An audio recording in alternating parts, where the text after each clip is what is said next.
Okay, well, while it is fun to see what's happening with the Straw Hats on Egghead, I really appreciate that Oda takes a little break in this arc to kind of show us what's else happening in the world, you know?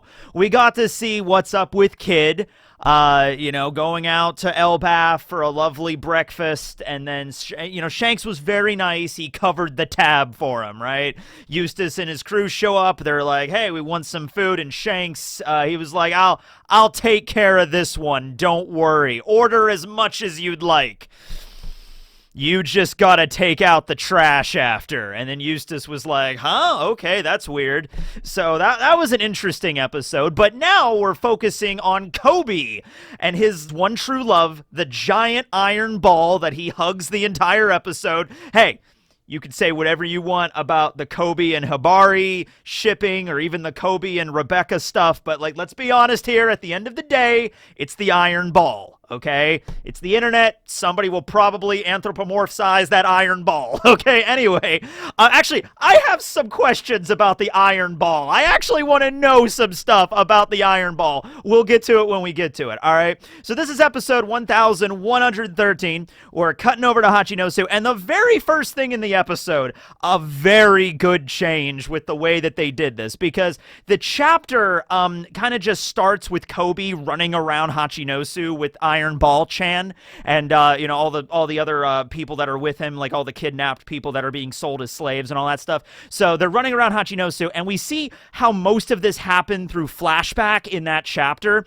And I feel like if there was any weak point there with the way that Oda conveyed it, it was one singular panel where Perona is there in the dungeons of Hachinosu and is like, hey, Moria is somewhere down in the lower dungeons. I'll free you, Koby, if you help me find him. And then that's all we get. It's just like, wait, what? Perona was there the entire time? I mean, I guess that makes sense. She left Mihawk's Island in order to go search for Moria after she found out he was still alive and he attacked Hachinosu. So yeah, we can connect the dots, but it's just weird because it's in one single panel. And by the way, I mean, in the episode doesn't clarify it either. Was Moria freed? Because the whole implication of that scene was that Perona said to Koby, I will free you, but Moria's in the lower dungeon. You need to help me get him out. And Koby was a little conflicted by that because these are pirates. These are the Thriller Bark pirates and everything. And so he's like, I don't know if I should be helping you free one of the former warlords, Moria. He's a pretty evil dude, but eventually he had to acquiesce because he had to get out of there and also to free all the other people, right? So, did Perona and Koby, as soon as Perona let Koby out, run down to the lower dungeon and find Moria and open the cage? Because we do not see Perona or Moria after this at all. Did they get away? I'm assuming they did, but it's just literally not shown, so it's a little weird. But the episode does add a lot more scenes with Perona. It literally starts out in the dungeons of Hachinosu, where two of Blackbeard's best men, unnamed jail guard number 1 and unnamed jail guard number 2, are hanging out playing poker because they're pirates after all. And Perona, just ghost princess, just shows up in the hallway like, which is rather terrifying, I would say, if you're just sitting there playing cards and all of a sudden creepy ghost girl appears and she's like, give me the keys. And you're like, who the hell are you? And, they pull out their unnamed jail guard number 1 has his trusty scimitar. That scimitar's gotten him through many a scuffle before. There's a whole backstory on where unnamed jail guard got that scimitar, but we're not going to go over it right now, okay? Then we have unnamed prison guard, which is probably what I originally wanted to say, but I said jail instead. Prisons and jails are different, and this is a dungeon. I don't even know if it counts. But unnamed prison guard number 2 pulls out his trusty pistol, you know what I mean? And they're about to fight Perona. Perona, in a really trippy JoJo-esque scene, does her negative hollow shtick, but the ghosts are all colored green, and there's this really cool scene where there's a demon that appears in the shadow of the hallway because everything's really dark down there, and it's like a and then the ghosts attack, and then the negative hollows make them depressed, and Perona manages to get the keys. Question, and it's a question actually that does get brought up, like, in the canon of the manga, even though this is a scene that doesn't really happen in the manga, but even earlier, during the Return to Sabaody arc, this is a question.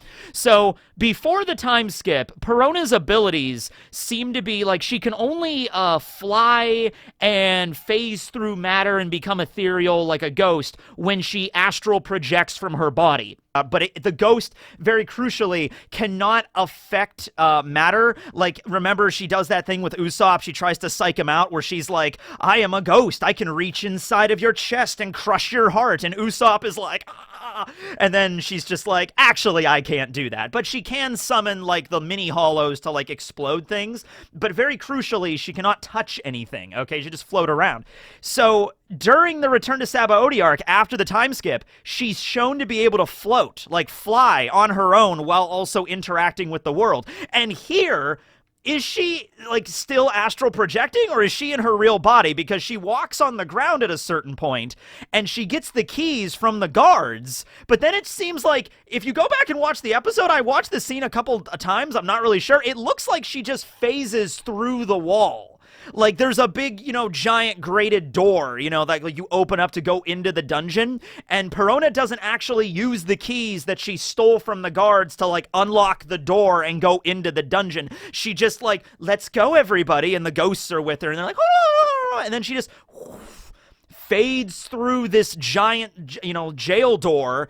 And then you have Koby in his cell training with Iron Ball Chan, and then she just appears in the hallway. I don't know if it's just a trick of the light or, like, she's appearing out of the darkness, but it seems like she just phased through the wall. So if over the course of the 2-year time skip, she was able to, you know, increase her devil fruit ability to the point where she's able to go intangible, like ethereal, while still in her body, because she was able to grab the keys and hold on to the keys and everything like that, because her ultimate goal is to free Moria, so that's why she needs the keys. But in order to actually get into the jail, she could have done that whenever she wanted, okay? So that's a very interesting thing there. So she runs into Koby down here. Koby's in the cell, and, you know, she's like, hey, you're Koby the hero. It's crazy that you're stuck here. I'll let you go if you help me free Moria. And Koby is like, oh, Moria, I don't know about this, but all right, sure. So after that moment, we don't see what else happens to Perona. That's kind of like all we get in the manga, and it just expands on it a little bit in the anime. So in the very next scene, we're outside now. So Koby and the rest of the prisoners are running around Hachinosu. Avala Pizarro is the island man with his devil fruit, kind of the upgraded form of Pika's, you know, stone assimilation fruit. So he has assimilated the entire island. He takes control of the giant skull on Hachinosu, and he's like, I can feel the prisoners escaping on my left nipple. You know, go over there and find them. And we also get to reintroduce to Shiryu, who has the power of the clear fruit that he got from Absalom, and Vasco Shot, who has the power of the glug fruit, and San Juan Wolf, who has the power of the big fruit. And we don't really get to see a lot of them doing much in this episode other than just kind of like observing the situation. So here's a question, and this is, you know, I don't know if you want to say it's a nitpick or something. It probably is, but it is a legitimate question that I have. Okay, so Koby's running around the island with the iron ball. All the prisoners are running around still handcuffed, still chained up. Okay, question number 1. Were there not keys to the handcuffs in the prison? What were the keys that Perona stole? They showed her stealing keys. Apparently the keys, I guess, were only to the individual cells, not to the handcuffs. Question 2. Why can Koby not just break the handcuffs? Question 3. If you say, well, what if the handcuffs are like the exploding kind, like the kind that Yamato had on back in Wano, that like if you destroy the cuffs, then they explode. It's like, all right, Koby might not know enough about armament hockey, like the Ryuo technique, to like destroy the cuffs, like with like Luffy and Rayleigh were able to do. They don't have the exploding collars, but there are versions that can explode. Like we saw the Jerema use those too. Okay, all right, but if that's the case, even with the situation with Yamato still had the chain broken, right? So the cuffs were still on, but the chain was broken, making it easier to move around. So at the very least, you gotta give it to me, unless these are all C-Prism cuffs, which makes 0 sense on why they would use C-Prism cuffs on random civilians that do not have Devil Fruit abilities. They're not C-Prism cuffs. Koby could have at least, like, all right, maybe Blackbeard has the keys to your personal handcuffs, so I can't unlock them, and they'll explode if I try, but I can at least, like, break the chains to make it easier to run away? And likewise with the iron ball, couldn't Koby just break he's easily strong enough to break a chain. They're not sea prism chains, so whatever. That's my criticism of Iron Ball Chan, but there you go. It's okay. Her and Koby will be together forever. All right. So, Koby splits up from the rest of the crowd. There's actually a few members of the Snake Neck tribe that are in that group as well. So, Koby is like, hey, we got to get out of here. And the prisoners are like, Koby, you go on without us. We'll just slow you down. And Koby's like, okay, I'll lure them away. I'll be the bait because they're going to go after me. You guys get away. And they're like, okay. And then he's like, good luck. Have hope in yourself. Justice will prevail. We'll meet again. And then Koby runs off. And I'm just sitting there looking at these prisoners, and they're just hanging out, mingling, and I'm like, what do you expect these people to do, Koby? You're on Pirate Island. You're literally on the Beehive. I hope those citizens... now, Koby does not know the Marines are coming. He does not know. In fact, he's actually against that idea, because later on, he's like, oh, what if the Marines came to rescue me? Oh, I'm so arrogant. I think too highly of myself. I'm embarrassed. I'm all alone here. So he didn't know that, rescue was coming. Garp and everybody was coming to save him. So, I understand, Koby. I'll be the bait. I'll draw him away while you guys escape.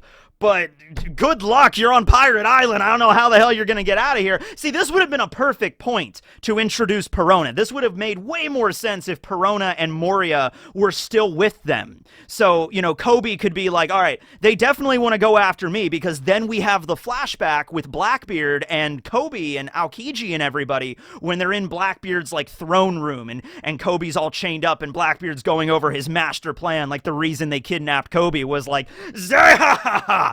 I'm gonna turn the Pirate Island into a world government nation, and I'll be King Teach.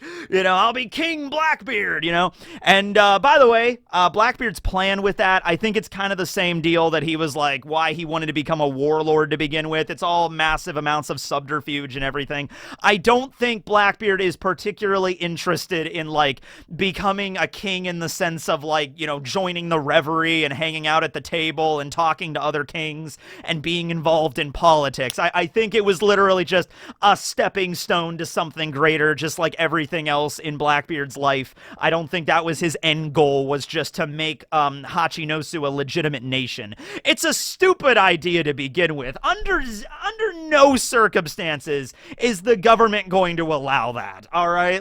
Even if you factor in all the corruption and the fact that Goro say, oh, that might be why later on we see Van Augur and Katarina Devon in Egghead and what happened with all of that and everything with the Gorosei with Saturn. Maybe that's the reason they're trying to do this, but it is certainly just one step of a greater plan. It's not the end goal to make Blackbeard the king of Hachinosu and then he'll just rest on his throne for the rest of the time. There's more to it than that, but his plan is, I'm going to use Koby as a hostage and then they'll have to legitimize Hachinosu. And it's Koby's that's stupid. They're not going to do that. But even if I was an actual normal Marine, they wouldn't do that. But it's a moot point anyway, because I'm a member of Sword. And then Kuzan explains, because Blackbeard has no idea what Sword means, and that's where Kuzan explains, oh yeah, Sword. They're Marines that have turned in their resignation and their Marine code. So they're not officially disavowed yet. But if they were to go off and do something rogue, on their own, they were going to go fight against the Yonko without permission, then the Marines can say, whoa, hey, this guy is not an official Navy soldier. He turned in his resignation letter. It's right here. So we have no ties to this person anymore. They're a rogue agent just going off to do whatever they want, right? So it's the Marines have plausible deniability against fighting pirates. That's the whole idea of Sword, right? But Kuzan explains this to Blackbeard, and Blackbeard's like, say ha, I understand. Okay. Well, even if you aren't a member of the Marines properly, the people of the world still view you as a hero. You are the hero of the Rocky Port incident and everything like that. So Blackbeard is like, well, I'll just take this to the people, and I'll just spread it around the world that Koby's been captured, and the only way to let him go is to make Hachinosu a kingdom of the world government, so then the world government will have to respond. Still a crappy plan, I think, on Blackbeard's end, but but whatever, that's the plan. So Koby is like the linchpin here. Like, they need to keep Koby above all else, okay? And even Alvaro Pizarro says, hey, do not kill Koby because he's running around the island and everything. You have to bring him in alive. That's the whole idea, right? Okay, but my point is, like, if you would have had Moria and Perona also break out of the prison, you could have been like, Koby's like, hey, I'm the main draw here. I'm going to go and lure them away. Perona, Moria, hey, I helped you guys. Now you got to help me. Make sure these prisoners get out of here. Make sure they're safe. Okay, and then Perona would have to be like, yeah, sure, okay, you help me, I'll help you. And Moria might have put up some kind of like a kerfluffle because he's Moria. He'd be like, he, I'm not doing that. And it's like, hey, come on now, do you want to get out of here alive? It's like, yeah, okay, I do. I'm like, all right, then let's work with that, right? So I guess they escaped. I guess the idea is they all escaped. So Koby's running around the island trying to get out of there.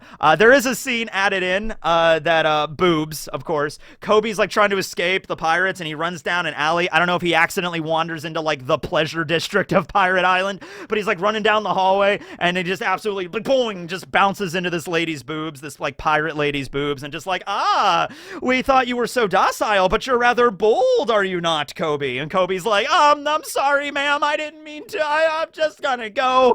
And so there's some fun with that. And then we have the Marines landing on the shore of the Hachinosu. We have, more specifically, Prince Groose. We do not really see Prince Groose in this episode, but we see his golems. So Prince Groose has the it's called like the squelch fruit, or like the mold fruit. It's the clay fruit. It allows him to mold clay. It's like you're squelching, like the sound that clay makes when you're like molding it and everything. So he is able to make clay golems that are animated and that can, think for themselves to a certain extent and can go and fight and, do all that kind of stuff, right? They could probably accept very simple commands, but the way they react, it seems like they have a little bit of a personality. One of them gets their head cut off by a pirate, and he's like, hey, that hurt now, so there's a little bit of like, personality with the golems. The pirates actually think that they're Logia users because when you slice them, they turn into clay. So there's 3 of them, and that leads people to think that Prince Groose himself is a Logia user. I just did a stream a little while ago where I went and ranked all the Logia users of One Piece, and I can't tell you how many times in the chat people were asking, like, what about Prince Groose? He's a Logia too. It's like, only if Prince Groose himself is able to turn into clay would he be a Logia user, which we have not seen yet. We've seen him use the golems, and we've also seen him generate like clay weapons. Like we see him fighting with like a mace made out of clay or like a club at one point, but that's the only time. We've never actually seen him. We see him creating clay the same way that Magellan creates poison or Mr. 3 creates wax, but we haven't seen him personally turn into clay. So I'm assuming he's not a Logia, actually. I think he's just a Paramecia. So his golems are attacking, make it really convenient. I don't know how many of those he can make, but, he has these 3 strong clay golems that are attacking for him, like remote controlled, and even after they're, like, beheaded and sliced and cut down and blown apart, they can kind of just disassemble and then, like, remold themselves, so it probably takes a lot to take these things down permanently. Meanwhile, there's Kujaku, who is another Rear Admiral alongside Prince Groose of Sword, and she is the granddaughter of Osuru, the great tactician of the Marines. Just did a video about her not too long ago. And she's there, and she's super sexy, and she has the power of the whip fruit. So she whips things into domination. Yes, indeed. Yeah, so she's like whipping these buildings, and she can rearrange the buildings. So I guess the way it works is whenever she whips something, it doesn't even have to be a living person or anything with a sentience to it. It can just be an object as well. She can whip a rock and be like, hey, rock, you suck as a rock. You want to move over there for me, and the rock will move. So she's like rearranging the buildings, which is interesting now that I think about it, because Avalo Pizarro is also in control of the island because he has the power of the island fruit. I wonder if Kujaku can just whip the ground and then affect Avalo Pizarro with her whip ability. That's actually an interesting question. We don't get to see that. It's actually a little odd that we don't get to see Avalo Pizarro's reaction to some random woman manipulating the island, which is essentially his body. It's a little weird there. It's just like, yeah, I don't know what's going on now. My left finger is strangely dominated. You know, it's like, okay. So Kujaku's there, and she's all seductive and everything, and she's just like, you want to take orders from me now, do you? And the other pirates are like, I mean, yes, but no, but yes. You know, and she's like, okay, well, let's see where this goes. So she's there. Then we cut outside the island where we see Garp on his ship with the big dog figurehead, and we also see Tashigi there, and she's like, preparations are complete, Vice Admiral, and Garp is like, yeah, let's do this. I'm gonna go save my beloved pupil. And we see Koby surrounded by a bunch of pirates about to all shoot him, and that's the end of the episode, right? So I was really hoping they would have ended the episode with the ship like flying toward the island and Garp about to do the galaxy impact.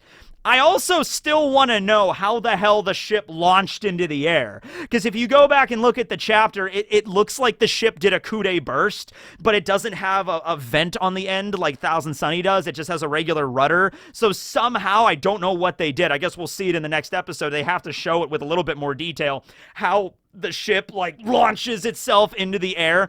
I also originally thought it was Garp, like Garp went to one end of the ship and like punched and launched them, and then he runs over to the figurehead really quick and then jumps off, but we see him on the figurehead at the end of the episode. So I do not know how this worked. Maybe they used dials, maybe they used some other technology from Egghead or something. Like, this is Vegapunk's new ship propulsion machine, which would make sense because Egghead and, you know, Vegapunk are very prominent in this arc and stuff like that.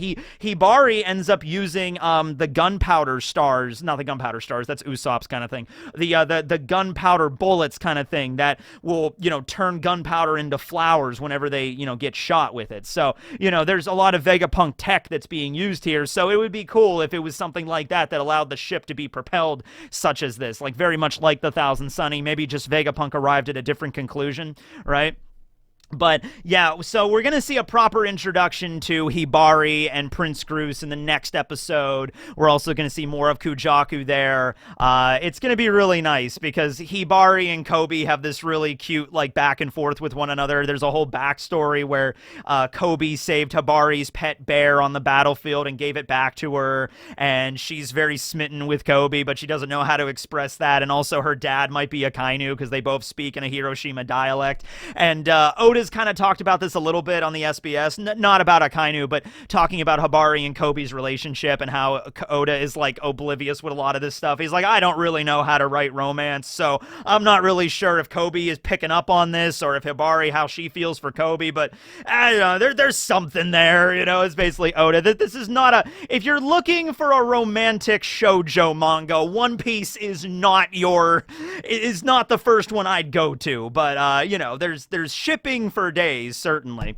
So that was the episode, and it was a really good episode, very good animation. I'm really looking forward to the next one for obvious reasons. Garp getting involved here and the other members of Sword and everything, and even Helmeppo gets some action. Maybe we'll see Bogard in the background because I believe Bogard is there too in the manga. He's like way in the background, but maybe we'll see some more of him doing some stuff in the next episode because I always love Bogard. And then yeah, we'll see Kuzan's eventually going to show up and have a little bit of an interaction with Garp there. But yeah, the alterations, the added scenes with Perona at the beginning make sense. I just kind of want to know a little bit more about Perona's Devil Fruit ability and how she's improved it since Thriller Bark and what happened to her in Moria. That was the big part of the episode. But yeah, that's the video. Hope you guys enjoyed, and these next few episodes coming up are going to be really fun as we're kind of cutting over. We're going to eventually we're going to get Eam's voice, which is like the thing that I'm really just kind of focusing on right now. Like, how many more episodes until we get Eam's voice? It's not very long, and I'm very interested on how the anime is going to convey that because I have no idea. Like, is it going to be a primarily like masculine voice or feminine voice? Is it going to have some weird distortion to it? Like, hello there, Cobra.